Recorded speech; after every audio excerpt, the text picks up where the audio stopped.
O grito de guerra da mãe tigre entre a excelência e a flexibilidade. Este não é um livro, é um manual de educação. É um relato pessoal de uma mãe que acreditava profundamente que o amor pelos filhos significava exigir deles o máximo do seu potencial. Ao longo da história, porém, ela descobre que criar filhos não é apenas moldá-los, mas também aprender com eles. E quem é a mãe tigre? A autora Amy Chua é filha de imigrantes chineses criados em uma cultura de disciplina, trabalho duro e excelência acadêmica. Desde pequena, ela cresceu ouvindo que o segundo lugar não era o suficiente e que esforço e perseverança eram obrigações, não escolhas. Sua própria trajetória parece confirmar essa visão. Formou-se em direito com destaque e construiu uma carreira de sucesso. Quando teve suas duas filhas, a Sofia e Lulu, decidiu aplicar nelas o mesmo modelo de educação que havia funcionado com ela. Sua convicção era simples: filhos são capazes de muito mais do que imaginam.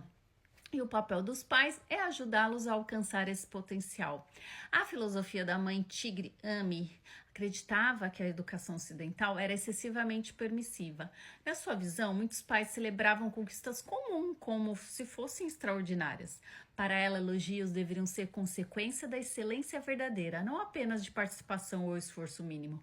Por isso, suas regras eram rígidas, horas diárias de prática musical eram obrigatórias.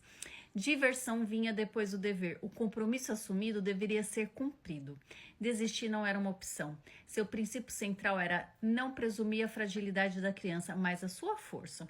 Enquanto muitos pais pensam, coitado, isso é difícil para ele, Amy pensava, eu sei que você consegue fazer melhor. O piano, o violino e o treinamento para a excelência, a música se torna o principal campo de batalha dessa filosofia. Sofia segue o caminho do piano, Lulu começa no piano, mas depois migra para o violino. A rotina era tensa, horas de estudos todos os dias, professores renomados, correções constantes, treinos nos fins de semana, viagens longas para aulas especializadas. Amy não apenas cobrava a disciplina das suas filhas, ela também investia enorme energia no desenvolvimento delas. Enquanto muitas famílias viam os fins de semana como descanso, ela passava horas dirigindo para levar as filhas às aulas de apresentações. Sua mensagem era clara: o talento não nasce pronto. Ele é construído através de prática deliberada e persistência. O grande conflito, quando o método encontra limites, durante muitos anos Sofia se adaptou bem ao sistema, mas Lulu era diferente, mais independente, questionadora e resistente. Ela começou a desafiar constantemente a autoridade da mãe. E o ponto de ruptura acontece durante uma viagem à Rússia para uma apresentação musical. Na véspera do evento, Lulu explode. Ela diz que odeia aquilo tudo, que não quer mais tocar, não quer mais seguir aquele caminho. E nesse momento, Amy percebe algo importante. Ela não está apenas lutando para manter sua filosofia de educação, está correndo o risco de perder a conexão com a própria filha. Surge então uma pergunta fundamental: o que é mais importante, manter o método ou preservar o relacionamento? E a grande transformação da autora, e esse é o verdadeiro coração do livro. Muitas pessoas pensam que a obra é apenas uma defesa à rigidez da rigidez chinesa, mas na verdade ela mostra a transformação da própria autora. A Amy no início da história acredita que ter todas as respostas, e a Amy do final entende que filhos diferentes precisam de abordagens diferentes. Ela percebe que nem toda resistência é preguiça, nem toda desistência é fracasso, e nem toda excelência segue o caminho imaginado pelos pais. E quando Lulu decide abandonar o violino e se dedicar ao tênis, Amy finalmente cede. Não porque deixou de valorizar a excelência, mas porque entendeu que a excelência também precisa vir acompanhada de identidade e propósito pessoal. O que aconteceu com as filhas? Um dos motivos pelos quais o livro causou tanta repercussão foi a pergunta inevitável: as filhas ficaram traumatizadas? Anos depois, as próprias filhas responderam. Ambas afirmaram ser gratas pela criação recebida. Elas explicam que o livro mostra apenas os momentos de conflito, mas não retrata toda a vida familiar. Segundo elas, a mãe era exigente, mas também amorosa. Havia momentos de lazer e convivência. Elas se sentiam apoiadas, incentivadas, e os resultados também chamam a atenção. Sofia formou-se em Direito por Harvard University e Lulu formou-se em Direito por Yale University. Além das conquistas acadêmicas, ambas desenvolveram uma forte confiança na própria capacidade de enfrentar desafios. E a principal lição do livro, o maior ensinamento não é que todos deveriam se tornar pais tigres. Também não é que a educação ocidental esteja errada. A verdadeira lição é que existe valor em esperar mais dos filhos do que eles próprios acreditam ser capazes de entregar. Ao mesmo tempo, o livro mostra que a rigidez absoluta tem limites. Pais precisam ensinar disciplina, esforço e responsabilidade, mas também precisam reconhecer a individualidade de cada filho. No fim, a própria autora conclui que educar não é impor um modelo perfeito, é encontrar um equilíbrio entre exigência e amor. O grito de guerra da mãe tigre provoca uma reflexão profunda. Até que pontos devemos pressionar nossos filhos para alcançar o seu potencial? Se exigimos pouco, talvez impeçamos que descubram do que são capazes. Se exigimos demais, podemos prejudicar a relação e ignorar quem eles realmente são. A jornada de Amy Chua não é uma escolha entre rigidez ou liberdade. O desafio está em encontrar o ponto de equilíbrio onde a criança desenvolve excelência sem perder sua individualidade. Talvez a grande mensagem do livro seja esta: amar um filho não significa protegê-lo de todos os desafios, também significa acreditar que eles são suficientemente fortes para superar todos os desafios. Após conhecer a filosofia da mãe tigre apresentada por Amy Chua, surge uma pergunta importante. Como é a educação chinesa na prática atualmente? E para responder essa questão, Larissa é uma brasileira que viveu 4 anos na China e hoje mora na Coreia do Sul, trabalhando em escolas internacionais, compartilha sua experiência. Ela é formada em educação física e com carreira voltada à educação internacional, ela decidiu se mudar para a China em 2018 com o marido e os filhos em busca de uma vivência multicultural que desenvolvesse independência, adaptabilidade e visão de mundo. E ao chegar na cidade de Ningbo, teve uma surpresa, encontrou um país muito mais moderno, tecnológico, organizado e limpo, mais do que imaginava. Rapidamente, ela percebeu que muitas opiniões ocidentais sobre a China, baseadas em estereótipos e desconhecimento, uma das características que mais chamou atenção foi a forte cultura do trabalho. Enquanto no Ocidente existe uma separação mais clara entre vida pessoal e profissional, na China a produtividade ocupa um papel central. É comum encontrar pessoas trabalhando em horários extensos, comércio funcionando praticamente todos os dias do ano e serviços disponíveis até as datas que para nós seriam consideradas feriados. E essa mentalidade influencia diretamente a educação, pois os filhos são preparados desde cedo para competir em uma sociedade extremamente exigente. Por isso, muitas crianças frequentam aulas extras, praticam esportes, aprendem instrumentos musicais e participam de diversas atividades completamente, reduzindo significativamente o tempo livre. A crença predominante é que quanto mais preparada a criança estiver, maiores serão suas chances de sucesso no futuro. No entanto, Larissa também observou o outro lado dessa realidade. Muitas crianças têm agendas tão cheias que sobra pouco espaço para brincar livremente, imaginar, criar, desenvolver autonomia. Para elas, esse momento de ócio são fundamentais para o crescimento saudável. Em relação às escolas chinesas, ela relata um ambiente marcado por disciplina rigorosa, organização impecável e forte valorização do desempenho acadêmico.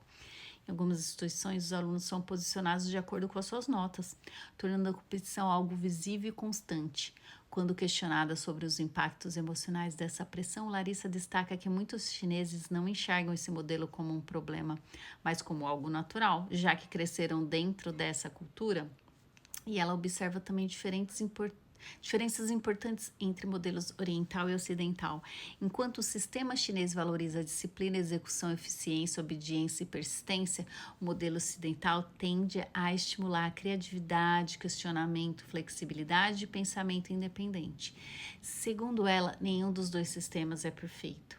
Ambos possuem qualidades e limitações, e a experiência dos seus próprios filhos reforçou essa percepção.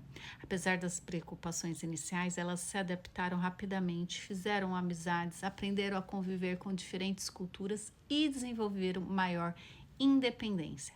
Para Larissa, viver em outro país ampliou profundamente a visão do mundo da família. Ao final, a principal reflexão é que a educação chinesa não pode ser resumida ao estereótipo da mãe tigre. Ela está inserida em um contexto de intensa competição, valorização do mérito e forte cultura de trabalho.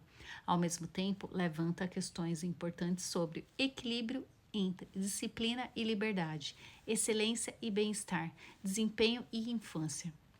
Talvez o grande desafio não seja escolher entre Oriente e Ocidente, mas compreender o que cada modelo tem de melhor para oferecer na formação das novas gerações. Na terceira parte da conversa, a educação chinesa é analisada sob uma perspectiva mais ampla, revelando como a cultura da disciplina, da excelência e do alto desempenho influencia a vida das crianças desde muito cedo. A China construiu um ecossistema próprio em que a educação, o entretenimento, consumo e trabalho funcionam dentro da mesma lógica, fazendo com que a população cresça sem sentir falta de plataformas e sistemas ocidentais. O seu enorme mercado interno também permite que empresas se tornem gigantes mesmo atuando apenas dentro do país. Ao mesmo tempo, muitas famílias enviam os filhos para estudar em países como Austrália, Estados Unidos, Inglaterra e Canadá, não para emigrar definitivamente, mas para aprender inglês, conhecer outras culturas e desenvolver uma visão global que posteriormente beneficie seus negócios e conexões internacionais. Essa mentalidade está ligada ao crescimento econômico chinês, onde muitos enriqueceram não necessariamente criando algo inovador, mas escalando produtos simples para milhões de consumidores. No campo educacional, a prioridade dada aos estudos é evidente tanto na China quanto na Coreia do Sul. Além da escola regular, muitas crianças frequentam academias de reforço, estudando matemática, idiomas, músicas, artes, esportes e programação. Em alguns casos, dormir pouco é visto como sinal de dedicação e vantagem competitiva, o que gera crianças cansadas e com pouco espaço para descanso. Reforço escolar faz parte da cultura e explica por que muitos alunos apresentam desempenho acima da média, não necessariamente por terem mais talento, mas porque treinam mais horas. A conversa também aborda o lado mais controverso deste modelo, marcado por cobranças intensas, professores rígidos e em algumas famílias a aceitação de punições físicas como forma de educação. E outro aspecto marcante é chamada infância produtiva, em que até os momentos de lazer costumam ser preenchidos por atividades de aprendizado, como aulas de inglês, música, arte ou reforço escolar. A competição começa cedo e aparece em situações cotidianas, desde a comparação entre atividades de bebê até a admiração por crianças muito pequenas capazes de realizar cálculos complexos. Tudo isso está conectado a uma forte cultura da perfeição, no qual movimentos, habilidades e apresentações são repetidos inúmeras vezes até atingirem um alto nível de precisão. Em busca pela perfeição também se reflete na organização coletiva da sociedade, como em grandes eventos públicos, cuidadosamente planejados para transmitir uma imagem impecável de coordenação e eficiência. E apesar de conhecer virtudes importantes desse modelo, como disciplina, persistência, compromisso com excelência e valorização da educação, a entrevistada ressalta que não pretende reproduzi-la integralmente em sua família, defendendo que crianças também precisam de liberdade, brincadeiras, descanso, autonomia e saúde emocional. E a principal reflexão que emerge é que existe uma linha tênue entre excelência e obsessão. Quando o desempenho se torna mais importante do que o bem-estar da criança, surge ansiedade, exaustão e pressão excessiva. Assim, a grande questão passa a ser como formar filhos disciplinados e comprometidos sem transformar a infância em uma competição permanente. Talvez o caminho esteja no equilíbrio entre a dedicação oriental à excelência e a valorização ocidental da individualidade, da criatividade, do bem-estar emocional, criando um modelo de educação mais humano, saudável e sustentável.